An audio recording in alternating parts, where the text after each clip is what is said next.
On y est, dernière ligne droite avant Noël. Noël, cette grande fête, synonyme de pic de la consommation, de frénésie d'achat même.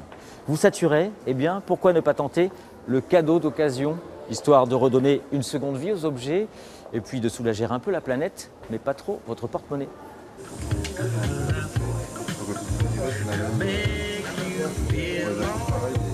C'est l'un des temples de l'occasion. Dans cette grande enseigne en périphérie de Nantes, on trouve un peu de tout. Outils de bricolage, électroménager, livres et même des instruments de musique.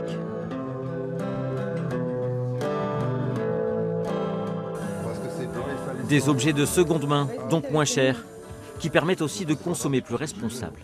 C'est aussi une façon de participer, vous me direz, à l'écosystème, de ne pas encore racheter et faire produire encore par les enfants ou les gens dans d'autres pays à ce genre de choses. Donc nous, on achète le produit qui a déjà été utilisé chez nous.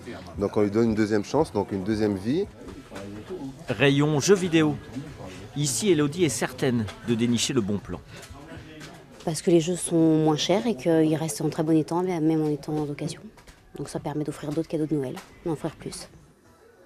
Au mois de décembre, le chiffre d'affaires de ce magasin est multiplié par 3. On a une clientèle vraiment d'habitués. On est devenu un magasin normal. Il n'y a plus cette difficulté de dire c'est de l'occasion, c'est du recyclé. C'est toujours un produit qu'on garantit, donc il n'y a aucun problème. En matière d'occasion, on peut aussi faire dans le cadeau très précieux. Alors ça, c'est une montre chronomètre, montre de médecin des années 30, marque Sarda, une marque qui était très connue à l'époque. Depuis 1960, l'antre de Jacques Boucher en a vu passer des bijoux. De l'époque Napoléon III à nos jours, tous bien sûr déjà portés, mais ils n'en ont que plus de valeur. Il n'y a pas de série, si vous voulez, dans le bijou ancien. Un bijoutier faisait un bijou et puis il passait à autre chose, à un autre modèle. Donc ce sont des bijoux uniques. Et puis dans le bijou contemporain, c'est plus le prix, hein, bien sûr. C'est une petite médaille, une toute petite médaille. Monique est une cliente fidèle, depuis 30 ans au moins. De l'or, c'est jamais de l'occasion pour moi. De l'or, c'est de l'or, donc... Je peux même vous montrer, ça c'est d'ici.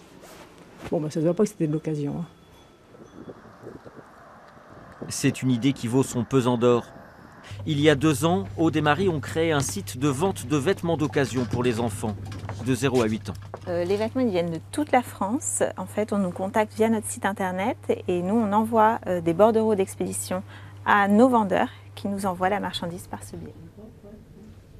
Des pièces impeccables, rigoureusement sélectionnées à 12 € en moyenne et qui partent comme des petits pains. Le chiffre d'affaires a doublé en 1 an. Les gens ont vraiment pris conscience que l'industrie du textile, c'est la deuxième industrie la plus polluante au monde. Et ils font vraiment attention, on a l'impression, au fait qu'il faille acheter de seconde main et arrêter d'acheter toujours des produits neufs. Il y a bien sûr d'autres sites internet, nombreux sur les réseaux sociaux notamment, pour remplir la hotte du Père Noël. Et puis si vous êtes en panne d'inspiration, vous pouvez venir ici sur le marché alternatif, durable et solidaire de la ville de Nantes qui fête ses 10 ans pour dénicher des cadeaux qui ont du sens.